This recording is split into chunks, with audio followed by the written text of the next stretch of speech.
intended to give you an idea of what Cauldron was like. I'm not going to talk about the trials results, which you can read about in the report, but just try and give you an idea of how we did things. Cauldron was, in effect, an extreme simplification of harness. By using a pontoon as a fixed, floating layout, we were able to reduce our requirements from 2 ships and a shore base to a single ship for everything. An essential part of this plan was the very close contact with MRD. The corridor was, so to speak, extended by the aircraft provided by the RAF, which linked the department with the trials site. Here is the pontoon moored in the bay north of Stornoway, and in another rather shaky air shot you can catch a glimpse of Ben Lomond at anchor. The whole idea depended on the use of the spud pierhead pontoon, originally built for Mulberry. I want to show you a few diagrams of the pontoon so that you can get the general idea. The pontoon is 200 feet long and 60 feet wide, and it's about 10 feet deep. It normally floats with about 7 feet of freeboard, as you can see in this end view. To put it into a state suitable for wind flow, the centerline tanks are filled with water, which sinks the pontoon down until the freeboard is reduced from 7 feet to about 3 feet. The wing tanks are then flooded. This has the effect of tilting the pontoon over until the surface slopes at about 1 in 10, and the windward edge is level with the water. The wind can now flow smoothly from the sea onto this gentle slope and up it. This flooding and listing are done by machinery in compartments below deck. There are 3 60-kilowatt diesel generators and 3 350-ton pumps, as well as a lot of other equipment. Looking down on the layout, you can see that we had an arc of sampling positions with its center at the source, which was held on a floating boom 25 feet long. The radius of the arc is 75 feet, and the appropriate part is fitted up with animals and sampling gear for each trial. If necessary, the pontoon can be swung to adjust it to the wind direction. One of the breast wires is eased off and the other pulled in. This can be done at both ends.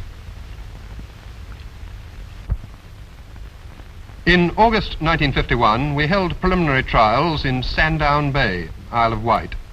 The pontoon had been towed back from Malta, and our invaluable constructor, Mr. Vincent, had, not without apprehension, flooded and listed it successfully at Portsmouth.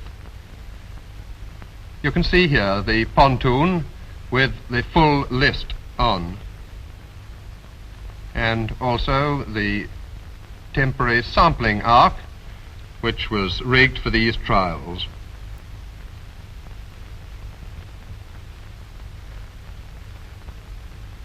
The Porton engineer and naval constructor in consultation. These preliminary trials were intended to prove the general principle and were fully satisfactory. In October and November 51, Ben Lomond and the pontoon went into dockyard hands at Chatham. The pontoon required extensive work, and Ben Lomond had to be modified quite a bit for her new job.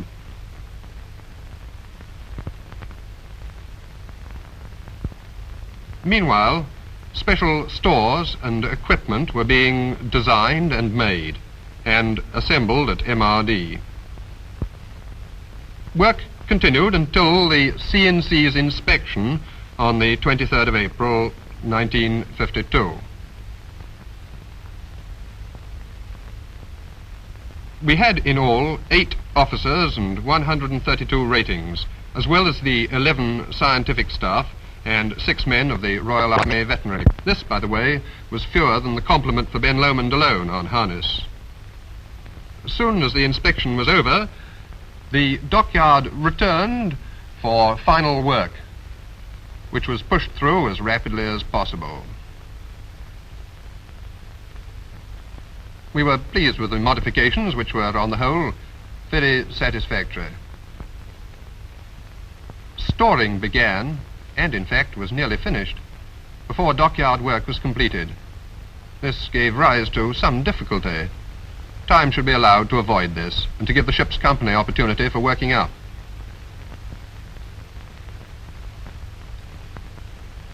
Unpacking went on in the laboratories as stores were received. And before stowing for passage, the items were checked.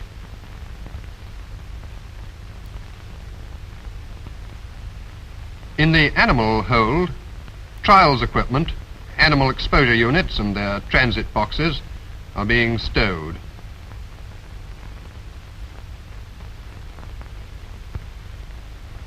The ship moved out to a buoy a week before sailing for fumigation, which was most successful. We were completely free from rats and cockroaches. The last stores taken on board were guinea pigs, here being brought to the ship's side door and into the clean hold. Later consignments came from Porton by aircraft to Stornoway. Conditions in the animal holds were good, with excellent ventilation and temperature control. We had no deaths on the clean side. Temperature was kept at 65 Fahrenheit or a little lower as far as possible. Pelleted food was kept in large hoppers with valves at the bottom. We had space for about 6 tons of guinea pig food and 1.5 tons of monkey food. The animals also got fresh green stuff. Water was dispensed from a multiple filler dealing with 5 bottles at a time. The normal ship's supply of distilled seawater was used. Water bottles being fixed to the guinea pig trays, each of which held 8 pigs. We had room for 2,400 pigs and 100 monkeys on the clean side, and the same in the dirty hold. The monkeys lived in individual cages. The day before sailing was devoted to a thorough cleaning of the lab area, which was attacked with great vigor and some heartfelt comment.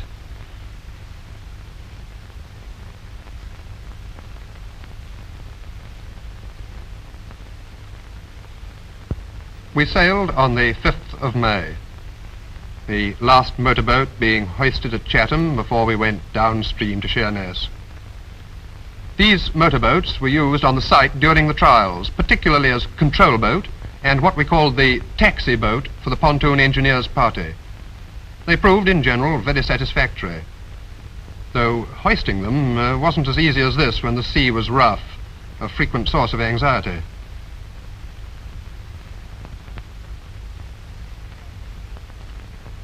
On the way downstream, we passed Campania, due shortly to leave for the Montebello atomic trial. Last stores were taken on board at Sheerness. And we set off. Quietly at first, with warm sun that was rare enough later in the year.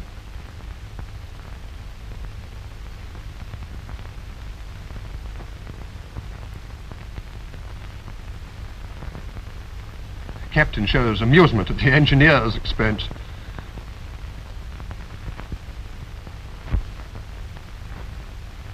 At first, work in the lab was easy, but the ship began to roll, and it became increasingly difficult to carry on with preparing the laboratory equipment. We met a heavy beam swell.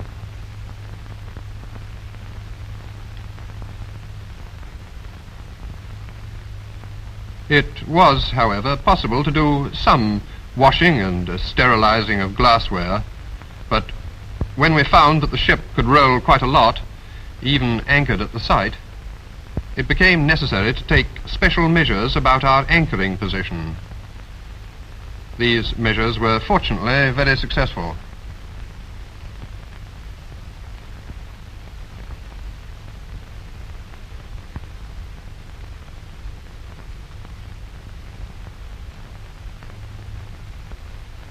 The Cauldron Mark I, and lab staff getting a new slant on the situation.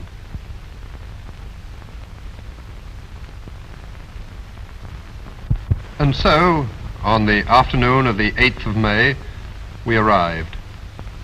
And the site looked very nice indeed in the sunshine, with a gentle breeze blowing as we came in to our first anchorage. Later on we went further in, very close indeed to the cliffs.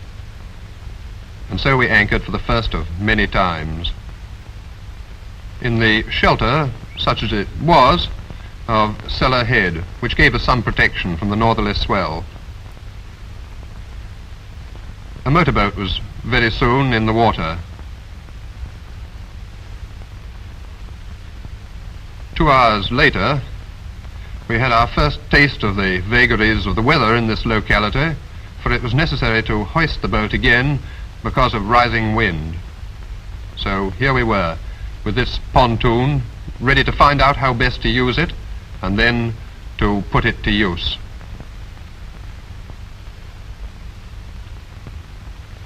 A few diagrams will probably help at this stage.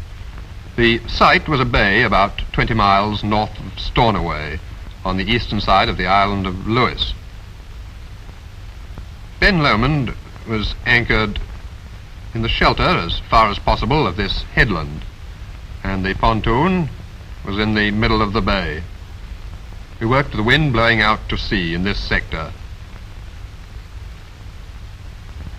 A trial begins with the animals prepared in the clean hold,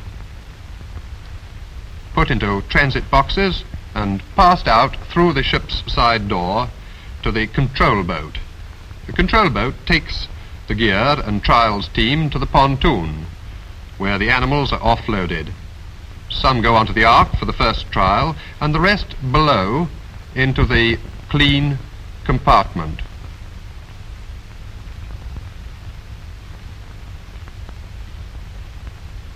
The control boat moors a couple of 100 yards upwind and directs the trial by radio.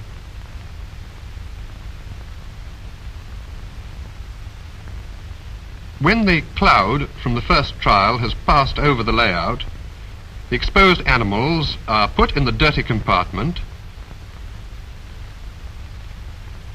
and fresh animals are brought up from the clean compartment. After the last trial, we usually did 3 on a day, the last lot of animals goes into the dirty compartment and the surface of the pontoon is decontaminated.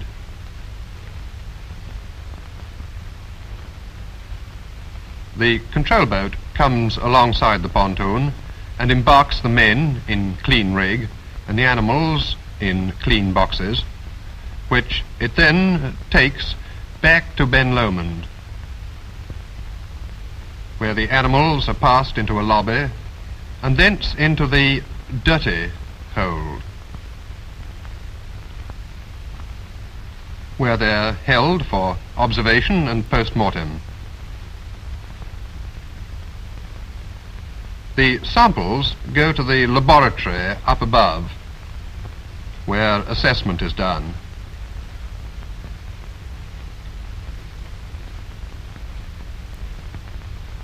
The post-mortem room, by the way, is here, conveniently in communication as required, either with the dirty hold, from which dead animals are brought, or with the clean hold, from which animals come for spray experiments in the same room, and then go for holding in the dirty hold.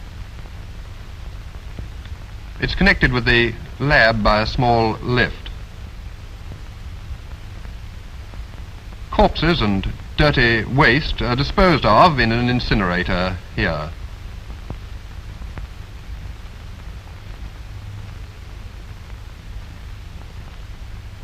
I'm now going to follow through the actual operations in detail. The first stage in preparation is boxing of animals for exposure. This job is started about a couple of hours before the first bomb is fired. That is, about an hour before we load the boat and go to the pontoon.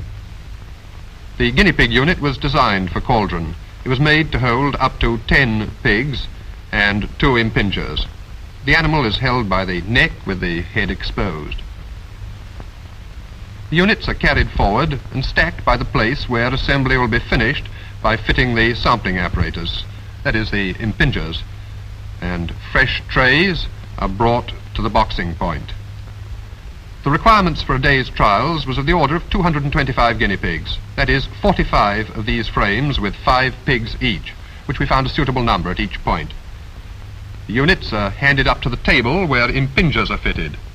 The impingers have already been prepared in the laboratory. Here they're fitted into the frames and their rubber connecting tubes are attached. The unit is now complete and ready to go in its place on the sampling ark on the pontoon. The frames are put into a transit box which is closed and hoisted onto a platform.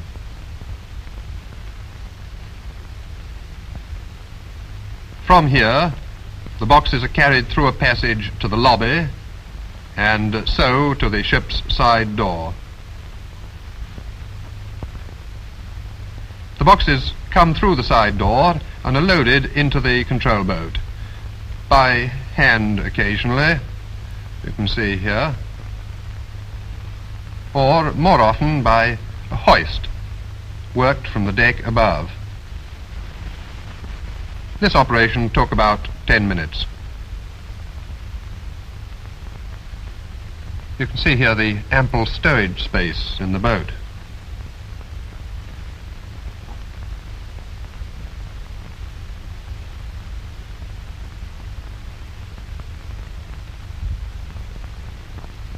The trial team now joins the control boat. 3 lab staff, 3 vets and the radio officer make up the pontoon team of 7. The trials officer, naval officer and meteorologist stay in the control boat during the trials. The boat goes to the pontoon, a little less than a mile away, and the boxes are passed by hand onto the deck. Some animals are to be put ready for the first trial. The rest go into the clean compartment. All the transit boxes are stowed in the clean compartment, ready for packing up the contaminated units after the day's trials. The boxes are opened as soon as possible to give the animals fresh air.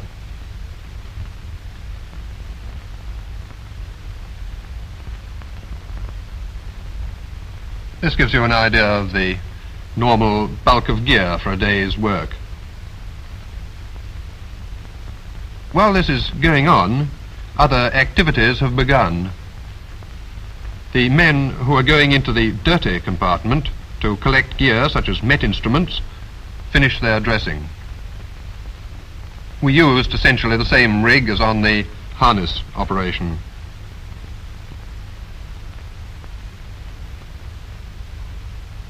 The meteorologist adjusts his anemometers, which are connected to recorders in the clean compartment.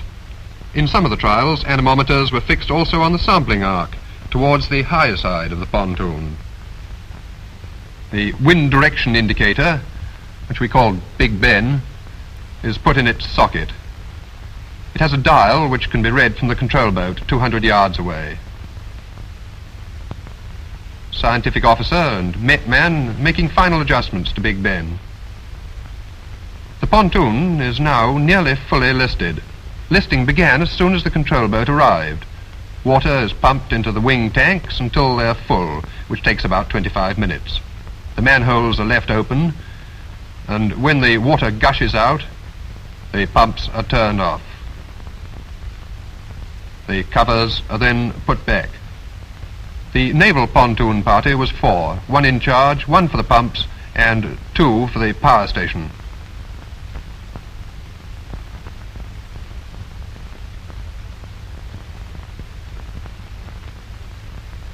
This gives you an idea of what the pontoon looks like when fully listed.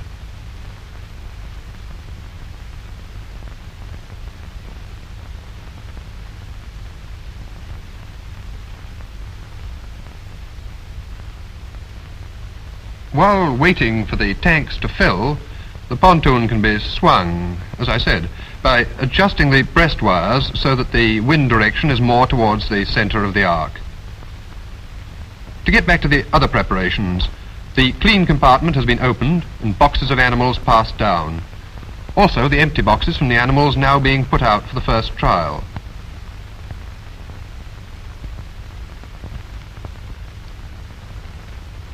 In the clean compartment, the animals are stowed on racks. These animals will be used in subsequent trials.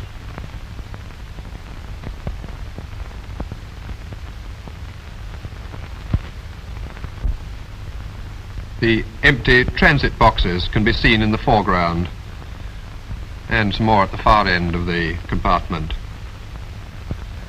He is obviously a political agitator, haranguing the rest about the rights of monkeys, though they're only paying casual attention to him.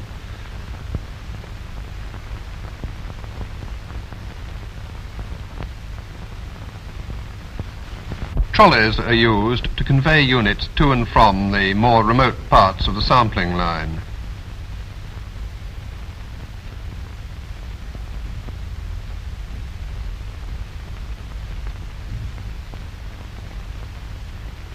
The units are put on the arc in a position decided by the scientific officer and the meteorologist after studying the wind direction. The position can be finally adjusted later on by moving units, though this wasn't often necessary. We usually used an arc of little over half a radian and nearly always got a good hit.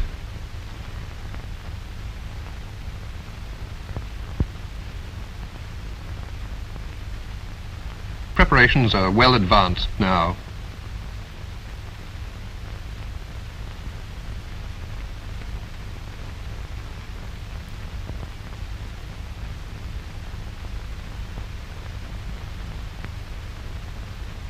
The taxi boat can be seen coming round the far end of the pontoon to take off the engineers' party.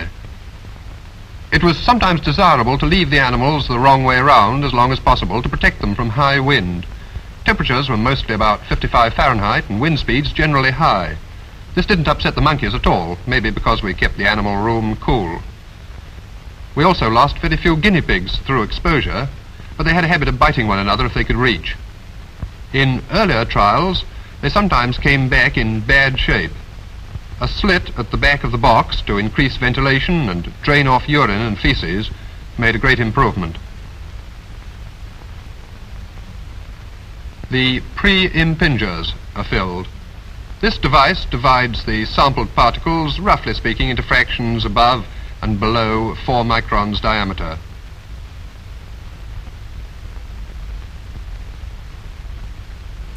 Vacuum tube connections are checked and manual vacuum valves opened. Vacuum's not yet on the line. It's controlled by a master valve in the clean compartment.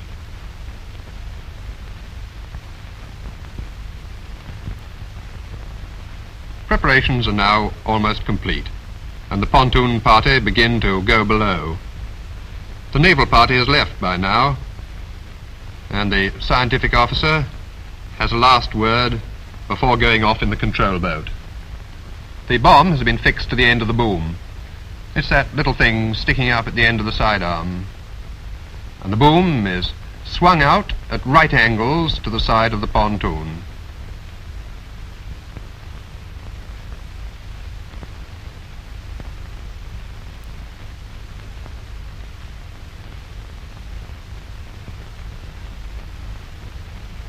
Looking back from the control boat as it goes upwind, we can see the boom being secured by one of its guy ropes.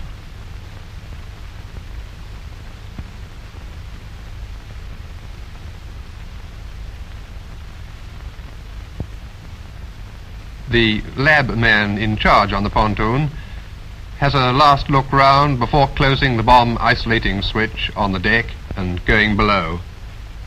He is the last man to leave the deck. In the clean compartment, the radio man and one vet are ready. The radio man has a telephone for communication with the dirty compartment, radio for talking with the control boat, and controls for firing the bomb and turning the vacuum on. The vacuum gauge, showing the state of the 500 cubic foot vacuum tank. Also gauge and regulating valve for low pressure air, lead to the end of the boom for spray trials. The last man into the dirty compartment checks the closing of the hatch and goes to phone the clean compartment. These hatches, by the way, gave some trouble, being awkward to handle and requiring a lot of care to ensure airtightness. The radio man gets the call from the dirty compartment saying that they're closed down and ready for the trial. So he goes and calls the control boat by radio to tell the scientific officer that the pontoon is ready. And then he waits for instruction. The scientific officer receives the call and gets ready. A flag is displayed in the control boat to ask Ben Lomond for permission to carry on. The range safety is controlled by Ben Lomond. The all clear is given by hoisting a pennant. The scientific officer tells the pontoon control to stand by, and he waits with his hand on the vacuum control valve. He orders vacuum on and watches Big Ben closely, and when the wind direction is right, usually within a quarter of a minute, orders fire. Watch the middle of the near side of the pontoon there. You can see the bomb burst and the cloud passing over the arc. The scientific officer watches its passage carefully so that he can help the lab assessment. And when it's passed, he gives the order, vacuum off.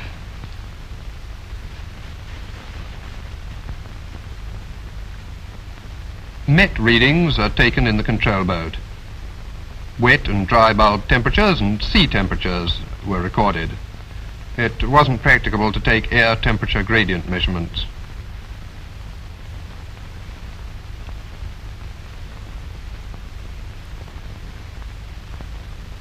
In the pontoon, the vet in the clean compartment notes the readings of the anemometers that we saw earlier. There was also an instantaneous wind speed indicator here, so that the control boat could call up at any time and find the actual wind speed over the pontoon. The vet and radio man will shortly be busy passing up animals for the next trial. All these film shots, by the way, were taken during actual hot trials. The radio man has given the all clear to the dirty compartment, and the 5 men in there go up to remove the first layout and to fix the second one. The control boat can, of course, order a new position if the wind has changed.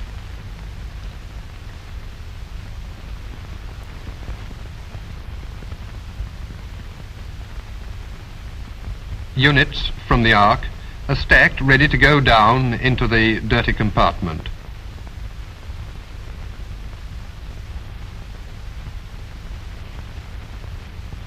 Where the animals that have been exposed are stowed in racks.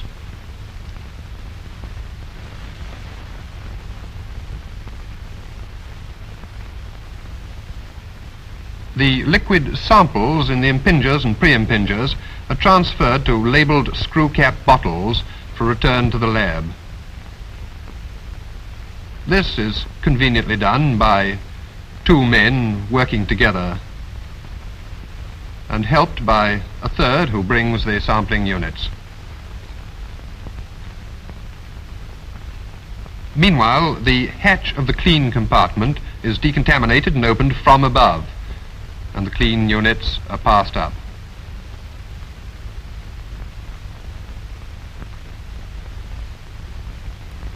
No, not monkeys first, he wants guinea pigs. The vet stands on the platform and the radio man ferries the units.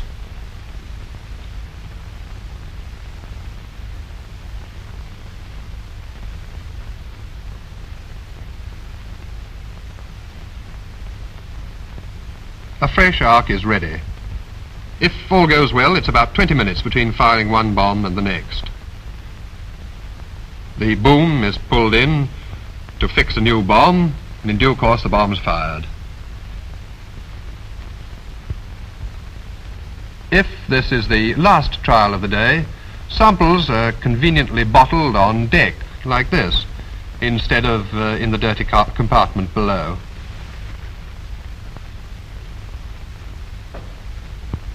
All that remains is to clear up and decontaminate the pontoon, and for the men to change into clean rig. Dirty gear is stowed in the dirty compartment. Anemometers in their box, and then Big Ben.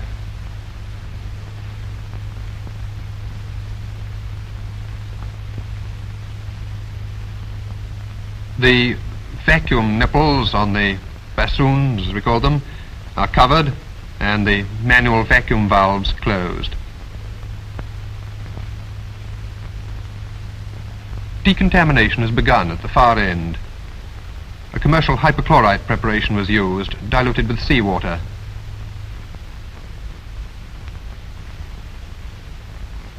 Small hoses were used for stanchions, hatches and other obstructions in the more important areas, and large hoses for the main surface.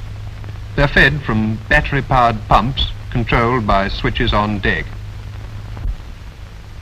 The final stages are not shown. The contaminated units are put into the clean boxes, and the men change into clean rig for return to Ben Lomond. Outer clothing is removed on deck. Underclothing is changed and clean overalls are put on in change rooms below deck. You can see a man lashing a trolley in the background.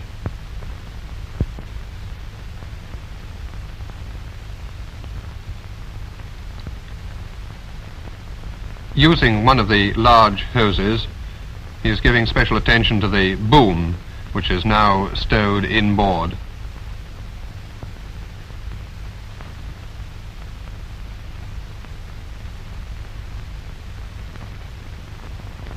The control boat waits to come alongside the pontoon and put the scientific officer and met officer on board to help in boxing the animal units.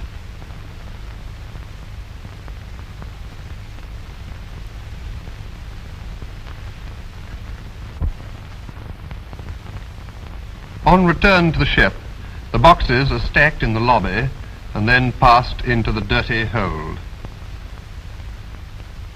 They're slid down a chute and then carried to a convenient place for the next stage. Lids are taken off as soon as possible to give the animals air.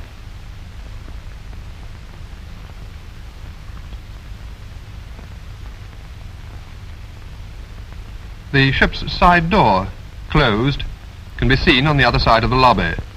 Fore and aft doors shut off the lobby from the main port passageway of the ship. It was a bad arrangement crossing this passage, which has been altered.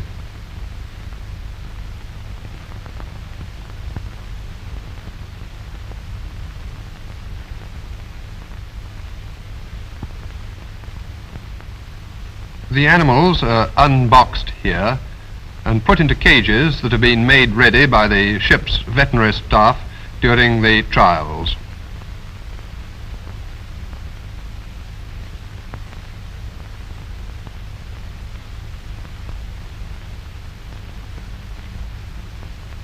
It's a two-man job dealing with the monkeys. This shows rather nicely the best grip, with the monkey's arms behind his back.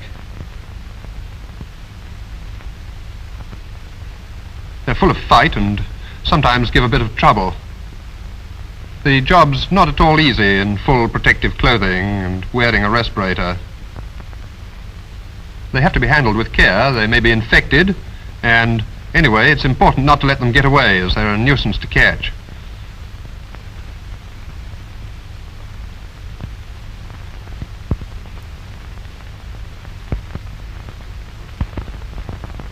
The safety officer took a large number of swabs and air samples both here and on the Pontoon.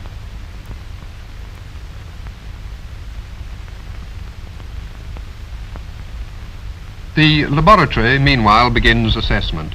Plates have been poured a day or two before in the small plate pour room, the door of which wasn't usually wide open like this.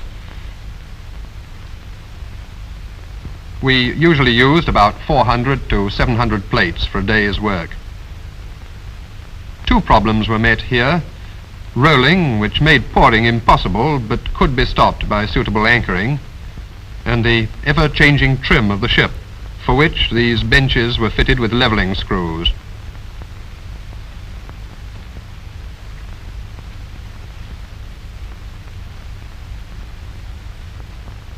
Assessment was done by a team of 4 or 5 using the conventional drop plate method. Dilutions were made by mouth-operated pipette. There was no trouble despite the absence of special safety devices, or perhaps because of it.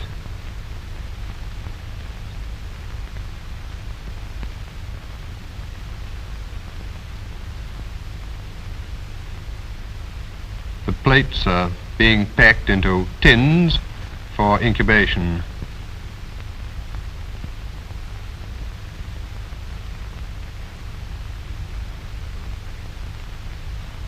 Here the tins are going into one of the hot rooms to be incubated.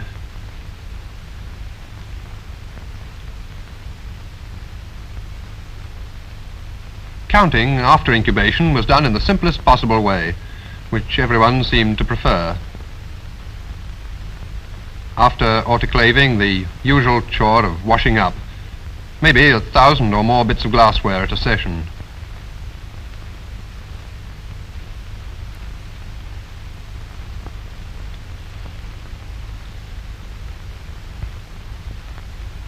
We washed in soap flakes, rinsed in tap water, which was ship's distilled seawater, of course, and finally double rinsed in lab distilled water. When there were several hundred animals to be autopsied, a mass production system was used. Preparations going on here.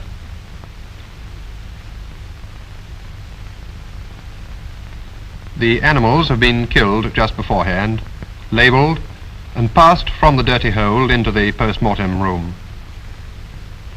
The principle is that each man has one job, and the bodies pass from one man to the next round a rotating table, an idea developed at Suffield in 1945.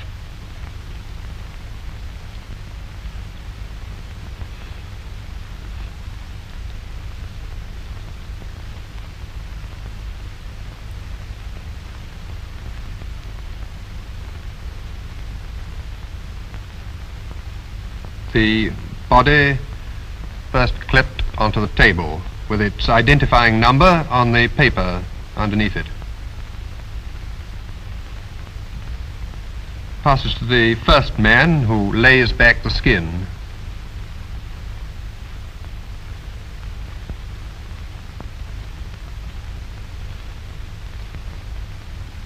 The second man exposes the organs.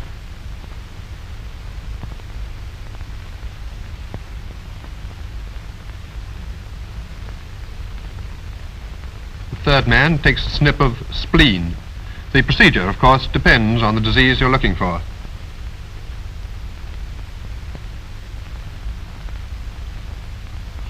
The plates are handed by a man working from a side bench.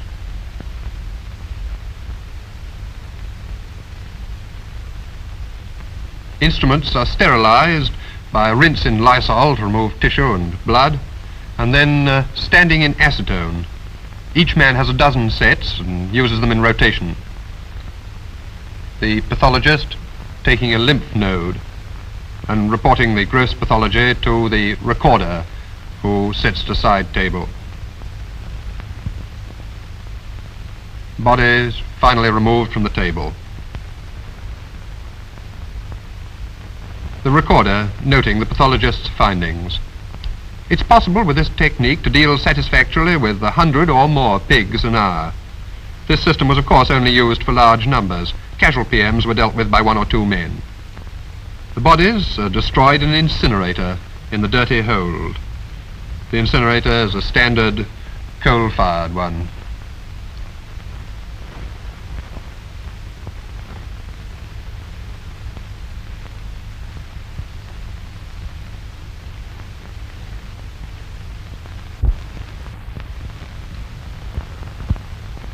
This organization was, as I said, closely linked with MRD by air. A large quantity of stores was handled both ways by the Valletta aircraft.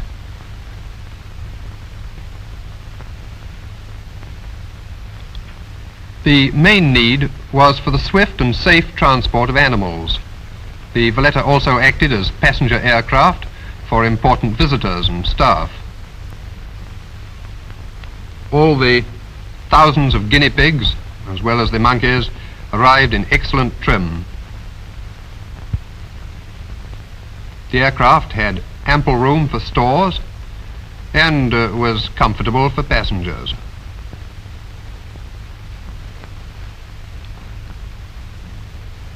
We could scarcely dispense with this important part of the organization. Our 2 MFVs were the usual link with Stornoway, one of them here, taking off local dignitaries after the sole occasion on which we were able to entertain on board. It was ironical but inevitable that the MFV trip from Stornoway to the site took as long as the air trip from Porton to Stornoway. The MFVs did good service, often making the 20-mile run 4 times a day in rough weather, though sometimes a night run when we were lying off Stornoway was calm enough. The final but not unimportant member of the team was the tug, our clear-range vessel. Hengist, there for most of the season, was also an invaluable link with Stornoway.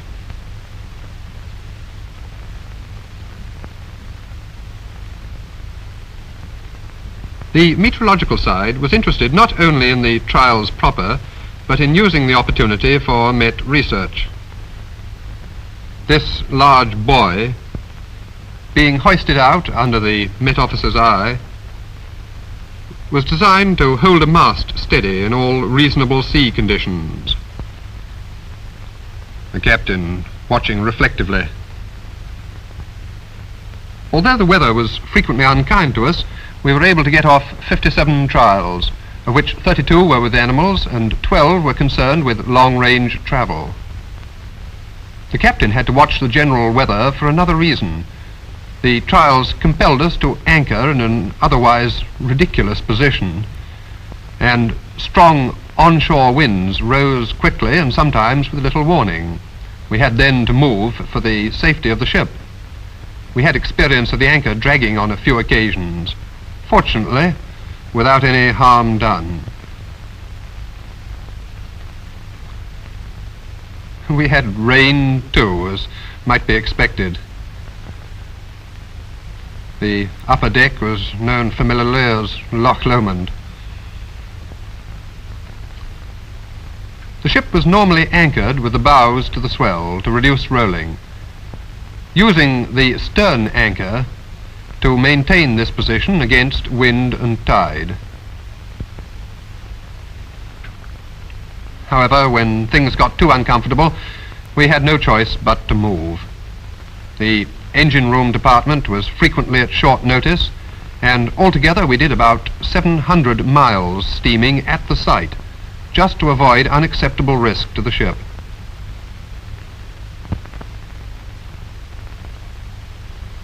You can just see the pontoon there, wallowing in the distance as we pass it on one of our retreats. We were at no time anxious about the safety of the pontoon, which could ride out any likely storm.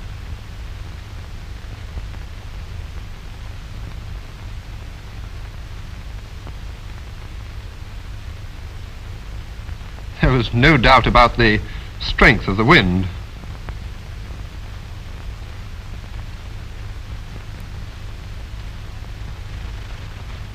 Because of this trouble with the weather, such an operation, although at a fixed site, must be regarded as very nearly a fully sea-going one. On one occasion, a motorboat, which could not be hoisted before the sea was too rough, had to make an uncomfortable trip alongside us to the shelter of Stornoway. We packed up in September '52, with trials completed and waiting only for the final holding period for animals. It was a calm day when the bow vessel unmoored the pontoon and handed it over to the tug. A couple of days later, we were accompanied by a gale over to the mainland, where we'd intended to inspect Grenard Island. But weather drove us from there also, and we left Lough Hugh the following morning after a very anxious night. It was quieter as we passed Cape Wrath, but the pontoon, 3 days ahead of us, had had a rough time and did not arrive until a week after Ben Lomond. We got into Sheerness on the 28th of September, and we were glad to look round at what seemed at first like the height of civilization. There were some final post-mortems to do. The dirty hold had to be thoroughly decontaminated, and there were stores to be packed for return to Porton. While we waited for a berth at Chatham, final records were written up and packing went on. We got alongside on the 1st of October, and so we found our way back to the department. All that remained to be done was to write a report and make this film, and of course to prepare for Operation Hesperus 1953.